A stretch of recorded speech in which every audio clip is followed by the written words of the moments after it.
Le Temple. Manuscrit trouvé sur la côte du Yucatan.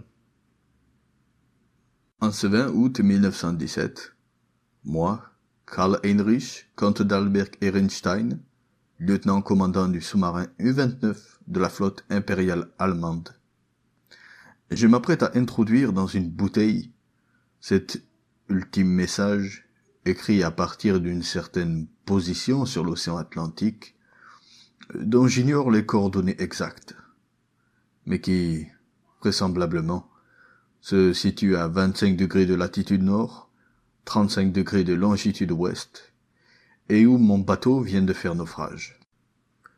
J'accomplis ce dernier acte dans le désir d'informer le public d'un fait inhabituel. Je ne survivrai certainement pas pour pouvoir en parler moi-même. Mon sous-marin est écoulé, comme je l'ai déjà dit, mais les circonstances où je me trouve sont à la fois si extraordinaires et si menaçantes que mon inébranlable volonté germanique en est fortement atteinte.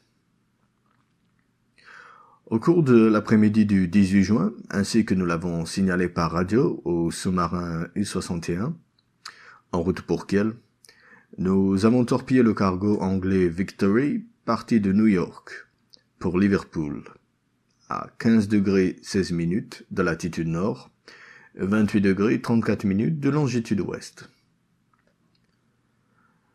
L'équipage avait été autorisé à quitter le navire en canot afin de rendre plus dramatique le film que nous tournions des événements pour les archives de l'amirauté. Le bateau sombra spectaculairement, la proue la première, la poupe dressée au-dessus des vagues tandis que la coque s'enfonçait droit dans l'eau. Notre caméra ne manqua aucun détail et je regrette qu'un si bon document cinématographique ne doivent jamais atteindre Berlin. Après quoi, nous coulâmes les canots de sauvetage avec nos fusils, puis ce fut la plongée.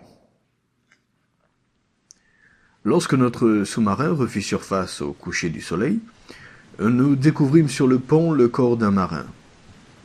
Ses mains étaient étrangement accrochées au garde-fou. Le pauvre garçon était jeune, le teint mat, très beau. Un Italien ou un Grec probablement, qui avait sans doute fait partie de l'équipage du Victory. Il avait cherché refuge sur le même bateau qui avait dû détruire le sien, victime avec tant d'autres de l'injuste guerre d'agression que ces cochons d'anglais ont déclaré à notre patrie. Nos hommes le fouillèrent et trouvèrent dans la poche de sa veste un étrange morceau d'ivoire gravé représentant un jeune visage couronné de laurier. Mon second, le lieutenant Klenze, pensait que cet objet était ancien et d'une grande valeur artistique. S'en empara et se l'appropria. Comment cette tête sculptée avait-elle pu devenir la propriété d'un homme d'équipage? Personne ne le saura jamais. Tandis que le cadavre était jeté par-dessus bord, deux incidents se produisirent, semant le trouble au milieu de nos marins. Comme on traînait le corps vers le bastingage, les yeux du mort, fermés jusque-là, s'écarquillèrent. Plusieurs hommes affirmèrent alors que le mort avait fixé ironiquement les deux matelots qui étaient penchés au-dessus de lui, Schmidt et Zimmer. Le Bosco Müller, un homme âgé, qui de ce fait aurait dû se montrer raisonnable, mais qui en vérité est un crétin d'Alsacien superstitieux, fut tellement frappé de ce prétendu regard qu'il observa la chute du corps. Il jura ses grands dieux qu'après s'être un moment enfoncé dans l'eau, le marin s'était redressé, avait tiré ses membres et s'est éloigné rapidement vers le sud en nageant sous l'eau. Klenze et moi-même n'apportâmes aucun crédit à cette démonstration de crédulité paysanne, et nous décidâmes de punir nos hommes, et particulièrement ce Müller. Le lendemain, une partie de l'équipage était malade. De toute évidence, ils souffraient de la tension nerveuse que leur imposait notre lent voyage. Ils avaient fait d'affreux cauchemars. Nombre d'entre eux semblaient hébétés, frappés d'une étrange langueur. Après m'être assuré qu'il n'y avait pas la simulation, je leur permis de prendre du repos. Et comme la mer était agitée, nous descendîmes à une profondeur où les vagues nous gênaient moins. Nous nous trouvions relativement au calme. Il n'y avait pour troubler notre route qu'un énigmatique courant océanique orienté vers le sud, et qui ne figurait sur aucune de nos cartes de bord. Les plaintes des malades, bien qu'agaçantes à la longue, ne semblaient pas démoraliser outre mesure le reste de l'équipage. Aussi n'appliquâmes-nous point les mesures extrêmes. Notre plan était de rester dans ces eaux afin d'intercepter le paquebot Dacia, dont nos agents new-yorkais nous avaient annoncé le passage. Lorsqu'en fin d'après-midi nous émergeâmes, la mer était calme. À l'horizon nord, on apercevait la fumée d'un navire de guerre, mais nous en étions suffisamment éloignés pour ne pas nous inquiéter de cette présence, d'autant que notre bâtiment était très aisément submersible. Ce qui nous angoissait davantage, c'étaient les discours de Müller, qui se faisaient de plus en plus violents à mesure que la nuit tombait. Il avait retrouvé une détestable mentalité enfantine et racontait dans un étrange babil qu'il voyait des cadavres à travers les hublots. Ces êtres, prétendait-il, le fixaient intensément. Il disait reconnaître en eux les victimes de nos exploits victorieux. De plus, ajoutait-il, ils étaient menés par le jeune marin jeté par-dessus bord. Son récit était tellement sinistre qu'après l'avoir sévèrement fouetté, nous le fîmes mettre au fer. Les hommes eurent beau montrer leur mécontentement, nous pensions qu'il était nécessaire de faire observer la discipline. Nous rejetâmes aussi la requête d'une délégation conduite par Zimmer, qui désirait que la figurine d'ivoire fût lancée à la mer. Le 20 juin, les matelots Baum et Schmidt, qui avaient veillé la veille au nombre des malades, devinrent fous furieux. Je regrettais de n'avoir pas inclus dans mon équipage un officier médecin, car les vies allemandes sont précieuses. Les divagations des deux hommes troublaient à ce point la discipline générale que j'appliquai la solution extrême. L'équipage accepta de très mauvaise grâce, mais elle sembla toutefois calmer Müller, qui par la suite ne nous causa plus aucun souci. Ce soir-là, nous le relâchâmes, et il se retourna sans un mot à ses besognes habituelles. La semaine suivante, dans l'attente du Dacia, nous étions tous très nerveux. Cette tension s'accrut lorsque nous eûmes constaté la disparition de Müller et de Zimmer, qui s'étaient probablement suicidés, harassés par les visions terrifiantes qui les avaient poursuivis des jours durant. Personne cependant ne les avait réellement vus se jeter par-dessus bord. Je me sentais presque débarrassé de Müller, car même dans sa période de silence, sa présence avait fortement affecté l'équipage. Maintenant, chacun restait taciturne, comme si les uns et les autres, nous avions un terrible secret à garder. Les malades étaient nombreux. Le lieutenant Klenz avait du mal à supporter la pression des profondeurs et s'irritait au moindre détail. Les dauphins, notamment, qui se rassemblaient toujours plus nombreux autour de l'U-29, l'agaçaient beaucoup, ainsi que la force croissante des courants mystérieux qui nous faisaient dériver vers le sud. Il nous apparut alors que nous avions manqué le Dacia.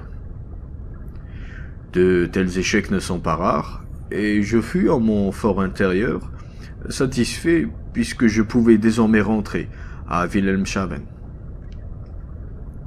Le 28 juin, à midi, nous mîmes le cap vers le nord-est, et en dépit de quelques collisions assez comiques avec des masses inhabituelles de dauphins, nous fûmes bientôt dans la bonne direction.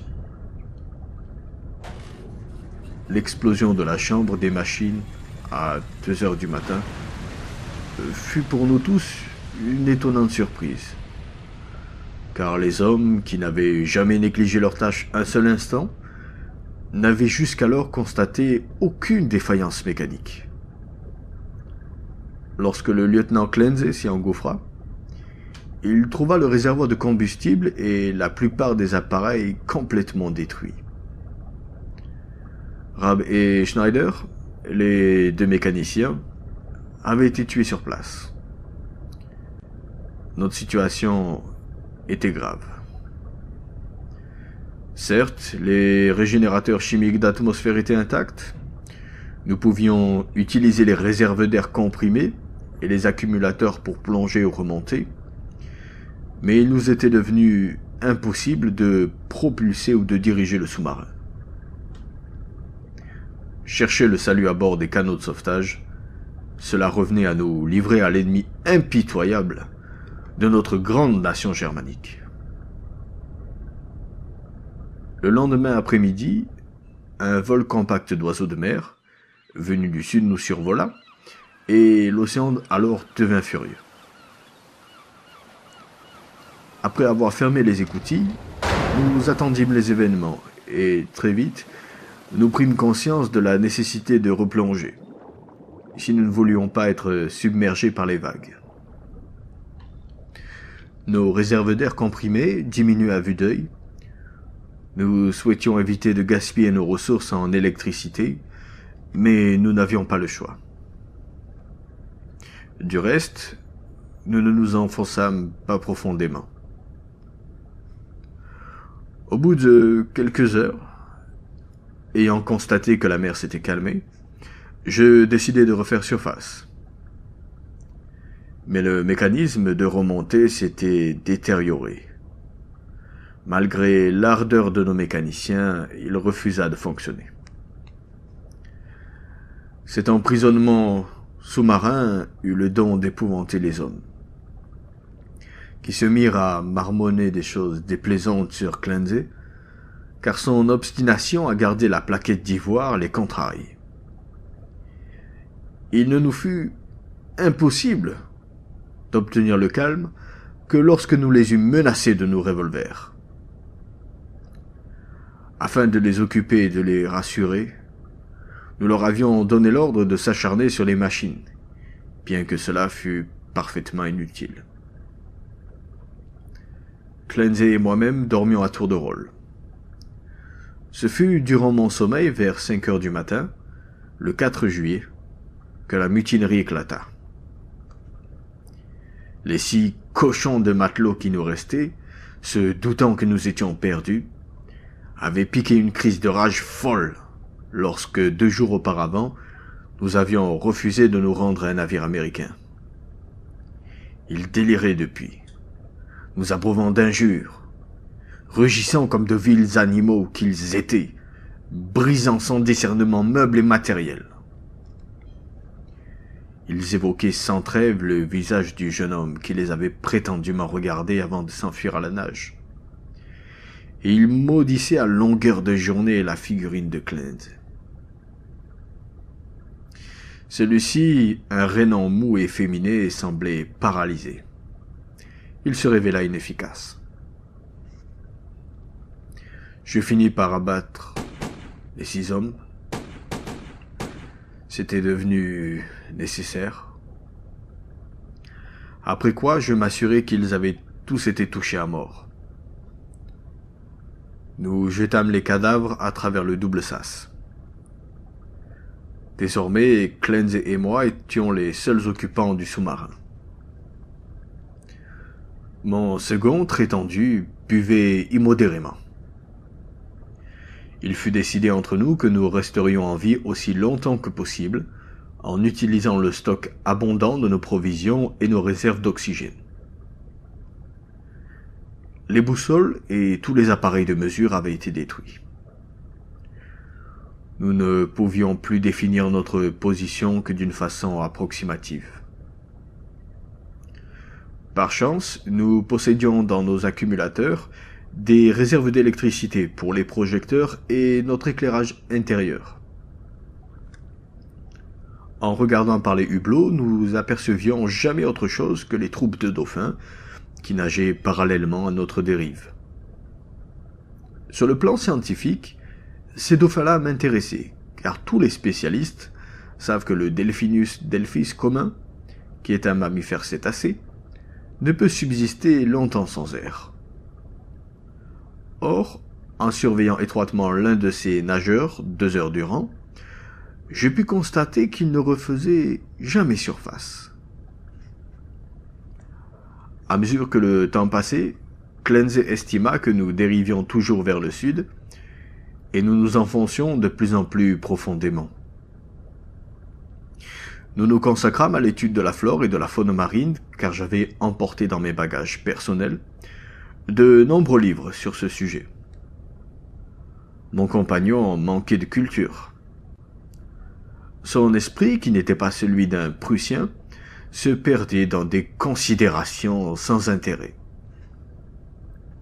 Il était très troublé par l'approche de notre mort inéluctable, et je le surprenais souvent à prononcer des paroles de remords à l'égard des hommes et des femmes, des enfants que nous avions envoyés par le fond.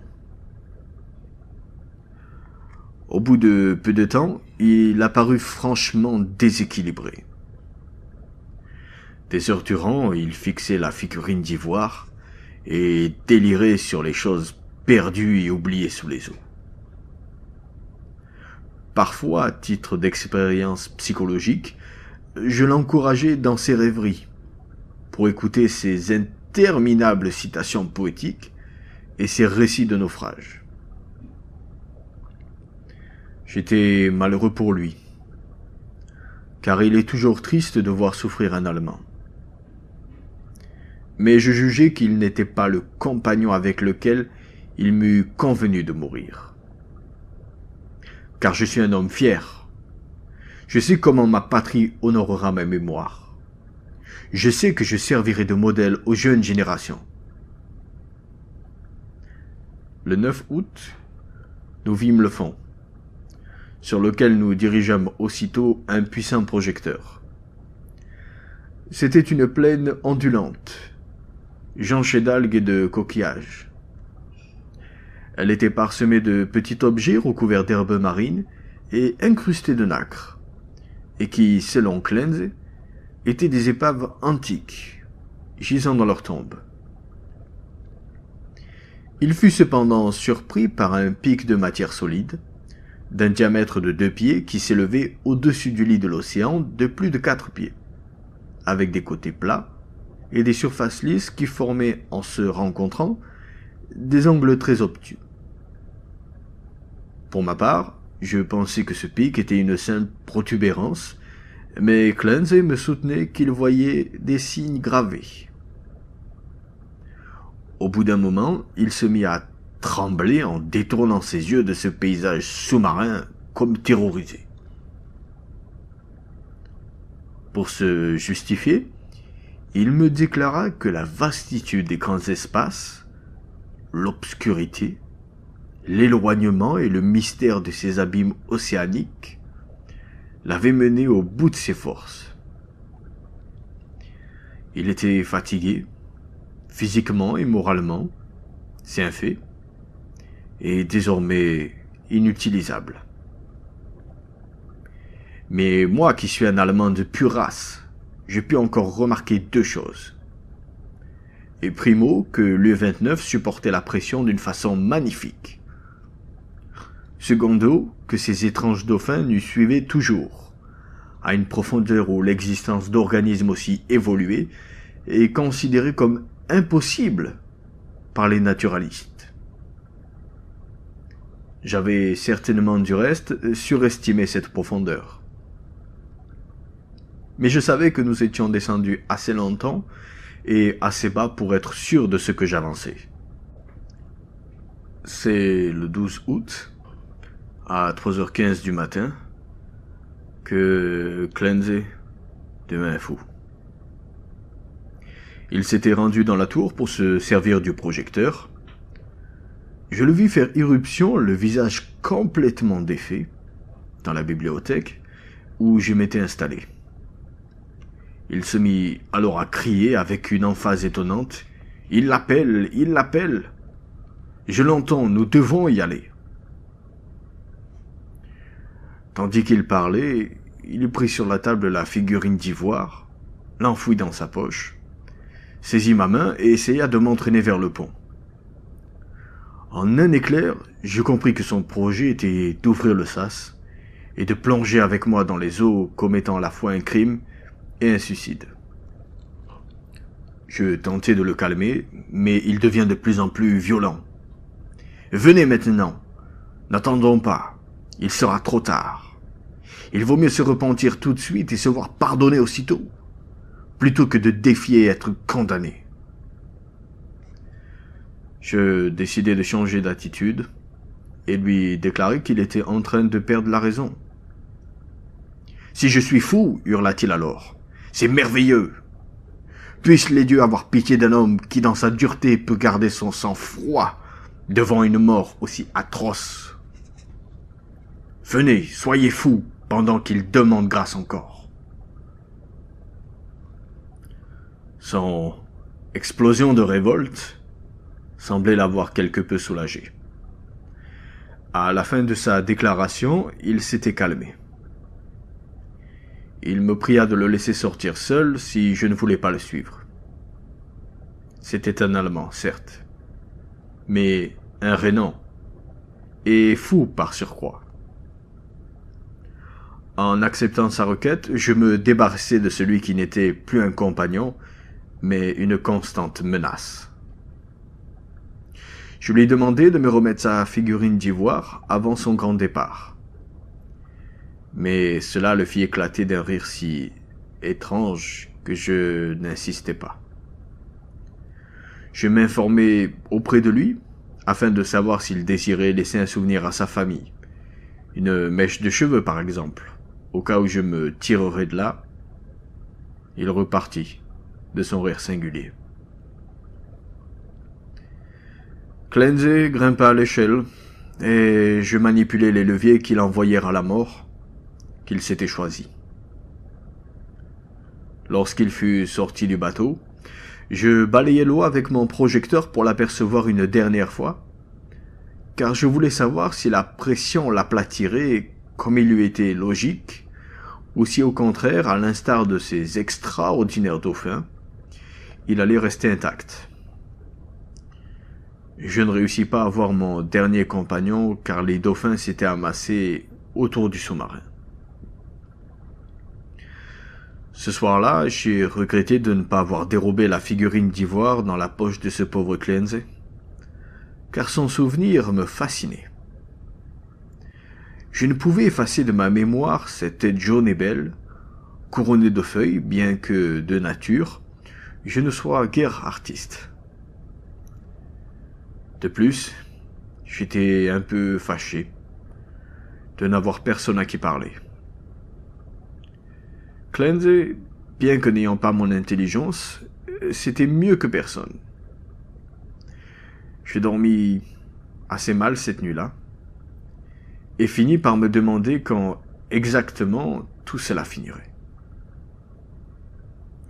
Quoi qu'il advint, j'avais encore, pensais-je, une chance d'être sauvé. Le lendemain, je recommençai, à l'aide du projecteur, mes investigations sous-marines. Au nord, la vue était la même que depuis plusieurs jours, mais je constatai que la dérive de l'U-29 avait perdu de la vitesse. Quand je dirigeais le faisceau lumineux vers le sud, je remarquai qu'au loin le fond océanique s'inclinait en pente raide, et qu'il était jalonné à intervalles réguliers de nombreux blocs de pierre qui semblaient disposés de manière à former un tracé bien précis. J'ai dû ajuster le projecteur pour bien éclairer ces lieux en contrebas. Dans mes manipulations, un fil se détacha, et je perdis encore plusieurs minutes à le réparer. Mais la lumière finit par revenir, inondant la vallée sous mes yeux. Je ne suis pas d'un naturel émotif, mais mon étonnement fut grand lorsque je contemplai ce que la lumière électrique révélait à ma vue. Je ne suis pas d'un naturel émotif, mais mon étonnement fut grand lorsque je contemplai ce que la lumière électrique révélait à ma vue. J'ai beau avoir été élevé dans le respect prussien de la culture, je n'en fus pas moins abasourdi devant cette fresque de la géologie et de la tradition au fond des océans. Un grand nombre d'édifices, à différents stades de conservation, et dont la plupart étaient en ruine, s'étendaient devant moi. Leur architecture, qui ne révélait d'aucun style précis, était admirable. Certains d'entre eux étaient en marbre et brillaient sous les feux du projecteur. Le plan général de ce paysage était en fait celui d'une grande ville, au cœur d'une étroite vallée, avec de nombreux temples isolés et des villas sur les pentes. Les toits s'étaient effondrés et les colonnes brisées, mais l'ensemble n'en gardait pas moins un air de splendeur ancienne, immémoriale, que rien ne pouvait effacer. Confronté avec l'Atlantide, que j'avais jusque-là tenu pour un mythe, je devins le plus audacieux des explorateurs. Au fond de cette vallée, une rivière avait coulé autrefois, car je distinguais dans ces ruines les restes de ponts, de terrasses et de quais, naguère sans doute gais et verdoyants. Dans mon enthousiasme, je devins presque aussi idiot et sentimental que le pauvre Clancy, et je mis longtemps à m'apercevoir que l'U-29 se posait lentement sur la cité engloutie, comme un avion sur la terre ferme. Je ne découvris pas tout de suite non plus que le groupe de dauphins avait disparu. 2 heures après, mon submersible reposait sur une vaste place pavée, à proximité de la muraille rocheuse de la vallée. D'un côté, je pouvais admirer la ville entière, descendant de la place vers le lit d'une ancienne rivière. De l'autre côté, tout près de moi, se trouvait la façade, richement ornée, parfaitement conservée, d'une grande bâtisse, très certainement un temple, taillé dans le roc. Je ne puis faire que des suppositions sur ce bâtiment cyclopéen. La façade gigantesque semble recouvrir une vaste galerie, car ses fenêtres sont larges et nombreuses. Au centre s'ouvre une grande porte, à laquelle on accède par un escalier impressionnant, entouré d'exquis bas-reliefs représentant des bacchanales. Il y a aussi de grandes colonnes et des frises décorées de sculptures, d'une indéniable beauté. Celles-ci reproduisent manifestement des scènes pastorales ou des processions de prêtres et de prêtresses portant d'étranges emblèmes rituels pour l'adoration d'un dieu. Cet art est d'une perfection éblouissante, d'une inspiration très voisine de celle de la Grèce antique et pourtant très originale. Une telle impression d'ancienneté s'en dégageait qu'on l'aurait cru antérieure encore à l'art de la civilisation qui fut elle-même l'ancêtre de la Grèce. Tout ce qui s'étendait sous mes yeux était de la même pierre que la colline, et celle-ci avait dû servir de carrière. Après des milliers d'années, tout cela restait intact, inviolé dans la nuit infinie du gouffre marin. Je ne saurais dire combien d'heures j'ai passé devant cette admirable cité, ses maisons, ses ponts, sa beauté et son mystère. Je savais que ma fin était proche, mais la curiosité me dévorait. Je promenais sans cesse la lumière de mon projecteur, Quelques nouveaux détails m'apparurent, mais il m'était impossible de voir au-delà de la porte entr'ouverte du temple. Au bout d'un certain temps, je me résignai à éteindre mon projecteur dont l'intensité faiblissait. Mais chose étrange, moins je pouvais contempler et plus mon désir d'en savoir davantage s'aiguisait. Je brûlais d'envie de faire l'exploration de la ville antique. Une pensée me revenait constamment à l'esprit. En tant qu'Allemand, je me devais de fouler le premier ces chemins millénaires et oubliés. Je sortis un scaphandre de plongée profonde. Je me munis d'une lampe portative et d'un générateur d'oxygène. C'est au prix de multiples efforts, soutenus par mon avide curiosité, que je parvins à ouvrir seul le double sas. Mais je savais que je triompherais de n'importe quel obstacle grâce à mon habileté et à mes connaissances techniques et scientifiques. Je marcherai dans la ville morte. En effet, ce fut le 16 août que j'effectuai ma première sortie. Avec peine, je me suis ménagé un chemin qui m'a mené au lit de la rivière. Il n'y avait là aucun squelette et pas la moindre trace de reste humain.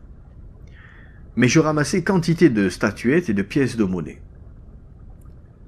Je ne puis en parler en cet instant, mais je tiens à faire part de ma stupéfaction devant une culture qui connut son épanouissement à une époque où l'Europe était habitée par les hommes des cavernes et où il n'y avait encore personne sur les rives du Nil. Que d'autres, guidés par mon manuscrit, si jamais on le recueille un jour, trouve une explication plausible à ce mystère que je ne puis dans ma situation que signaler. Je retournai à mon bateau ce jour-là, lorsque ma torche faiblit, bien décidé à visiter le temple le lendemain. Le 17 août, à ma grande déception, je dus remettre mon ambitieux projet car je réalisais que les matériaux nécessaires à la recharge de ma lampe portative avaient été détruits lors de la mutinerie de juillet. J'eus du mal à dominer ma rage, mais mon bon sens germanique m'interdisait de m'aventurer à l'intérieur de ce temple obscur qui pouvait se révéler comme le repère d'un horrible monstre marin, ou bien encore un labyrinthe où j'eusse risqué de me perdre. Tout ce que je pus faire, ce fut de diriger sur la porte le projecteur déclinant du sous-marin. Je sortis alors. J'escomptais bien ainsi admirer les bas-reliefs du monument, mais ce fut en vain. Le toit même n'était plus visible. Mon investigation dut s'arrêter là. De plus, pour la première fois de ma vie, je ressentis de la terreur. Je commençais à comprendre quel sentiment avait envahi le pauvre Clancy, car tandis que le temple m'attirait de plus en plus, ses abîmes aqueux m'épouvantaient. De retour dans mon bateau, j'éteignis les lumières et m'installai dans l'obscurité pour réfléchir. Je passai ainsi tout le samedi 18 dans le noir, tourmenté par des pensées, des souvenirs qui menaçaient de l'emporter sur ma volonté de faire germanique. Clancy était devenu fou. Il avait péri avant de connaître ce fantôme fantastique d'un passé incroyablement lointain. Il m'avait supplié de le suivre. Mes nerfs étaient mis à rude épreuve, et pourtant je résolus de chasser ces tourments propres seulement faibles. Cette nuit-là, je ne pus fermer l'œil et rallumer le projecteur au mépris de ce que ce geste pouvait me coûter. Dans ma soif d'en savoir davantage, j'aurais préféré avoir plus de réserve en électricité qu'en air et en vivres. Je songeais à me donner la mort et restais automatiquement à contempler mon pistolet automatique. Je finis par m'endormir sans éteindre la lumière. Le lendemain matin, j'ouvris les yeux dans l'obscurité. Les batteries étaient mortes. Je grattai plusieurs allumettes et me pris à me reprocher désespérément mon imprévoyance. Je restai longtemps sans lumière, très calme. Mais je considérais ma fin inévitable. Mon esprit développa une image à demi consciente qui eût fait trembler un individu plus faible que moi, ou plus superstitieux. Le visage du dieu rayonnant dans les sculptures du temple était le même que celui de la figurine d'ivoire trouvée sur le cadavre du jeune marin et que Clenze avait emporté au fond des mers. Cette coïncidence m'intrigua, mais ne me terrifia pas pour autant. Mon esprit était ébranlé, mais mon sens du rationnel m'interdisait d'expliquer ce qui est singulier et complexe par le court-circuit du surnaturel. Les circonstances étaient troublantes, mais rien ne m'autorisait à établir quelconque corrélation hasardeuse entre ma condition présente et ce qui s'était passé sur le bateau depuis l'affaire du Victory. Ayant besoin de repos, je pris un sédatif et je m'endormis. Dans mes rêves, il me sembla entendre des cris humains et voir des visages morts se presser contre les hublots. Dans la foule de ces têtes, il y avait celle vivante, ironique et moqueuse, du jeune homme de la figurine d'ivoire. Aujourd'hui, je dois être prudent en rédigeant ces notes, car je suis très ébranlé et désormais les hallucinations se mêlent aux faits réels. Psychologiquement, mon cas est très intéressant. Et je regrette de ne pouvoir être examiné par un spécialiste allemand compétent en la matière. Car dès que mes yeux se sont ouverts, j'ai éprouvé un puissant désir d'aller visiter le temple. Ce désir ne cesse de croître, bien que, automatiquement, je lui résiste en lui opposant ma peur de ce monde inconnu.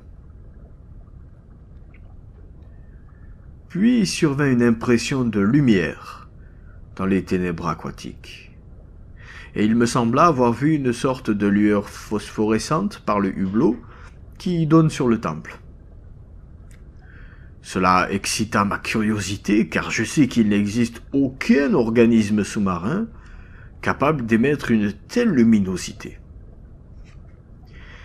Mais avant même que je puisse observer cela soigneusement, survint un troisième phénomène, si étrange qu'il acheva de me faire douter de tous mes sens. Il s'agissait cette fois d'une illusion auditive. Des sonorités rythmées, mélodieuses, comme si un chant avait pu parvenir jusqu'à moi à travers les parois absolument insonorisées du sous-marin. Convaincu que mes sens étaient abusés, j'absorbais une forte dose de bromure de sodium, qui sembla dissiper ses perceptions auditives.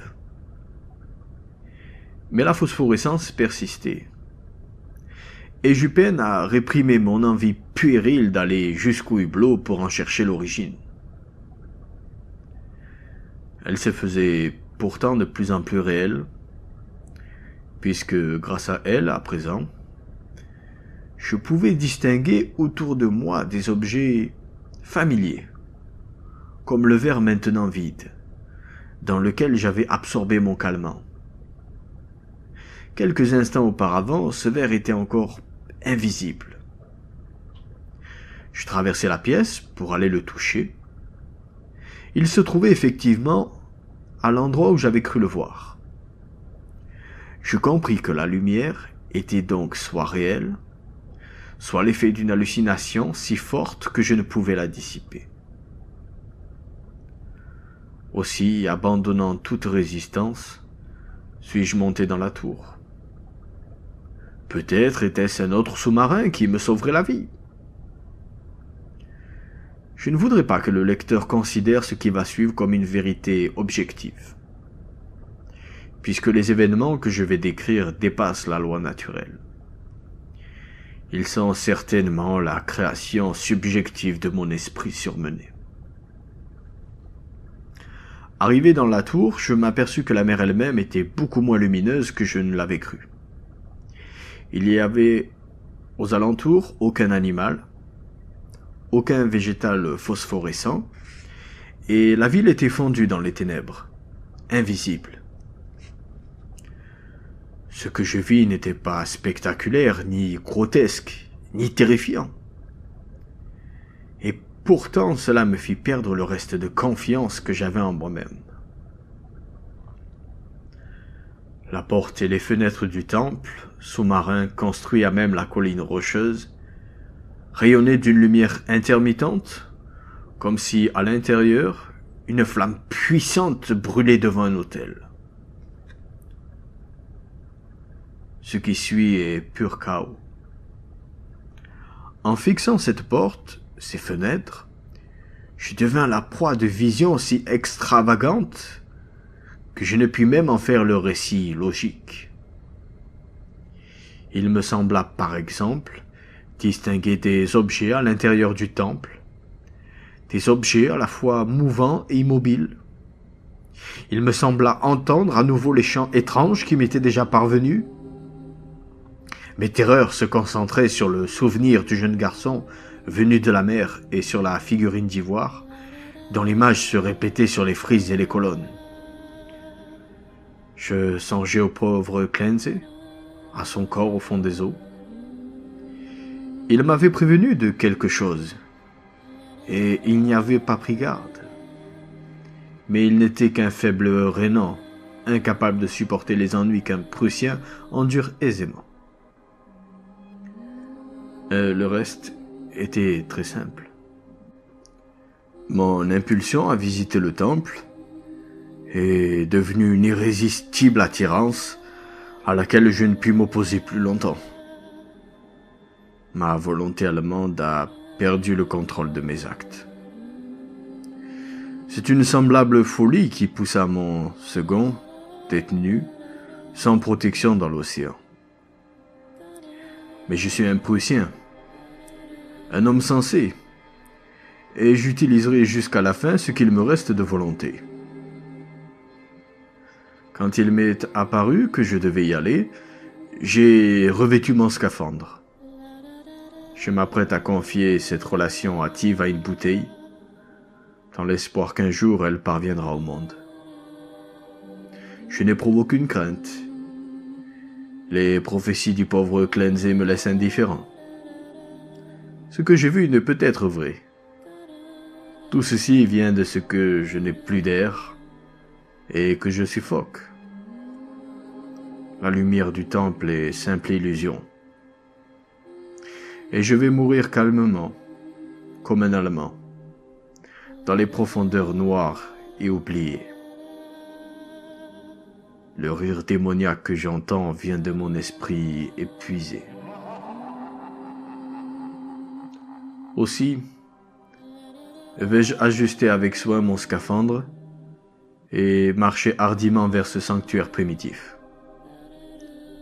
vers ce secret silencieux, des flots insondés, des siècles innombrables.